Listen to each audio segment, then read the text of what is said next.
తెలంగాణ సమగ్ర శిక్ష ఉద్యోగులకు న్యాయం చేస్తామని అన్నారు ఎమ్మెల్సీ కోదండరాం. హైదరాబాద్ ఇందిరా పార్క్ వద్ద తెలంగాణ సమగ్ర శిక్ష ఉద్యోగుల సంఘం ఆధ్వర్యంలో చేపట్టిన మహాధర్నాకు ఆయన హాజరై ఉద్యోగులతో మాట్లాడారు. గతంలో రేవంత్ రెడ్డి ఇచ్చిన హామీ ప్రకారం ఉద్యోగులను రెగ్యులర్ చేసే దిశగా ప్రయత్నిస్తున్నామని చెప్పారు.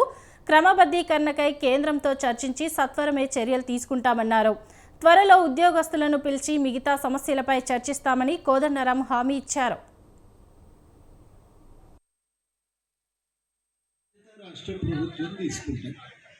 దీంట్లో ఏం జరుగుతున్నదంటే కేంద్రం చేయాలని రాష్ట్రం నిర్ణయం చేస్తే మేము కాదంటామని కేంద్ర ప్రభుత్వం, ఇట్లా దీనిపైన సమన్వయం లేక మధ్యలో మనం నలిగిపోతూ ఉన్నాం.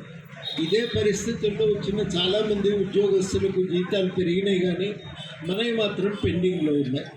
ఇప్పటికీ స్పష్టంగా కేంద్ర ప్రభుత్వానికి రాష్ట్ర ప్రభుత్వం జీతాలను పెంచుతూ ప్రతిపాదన పెట్టారు.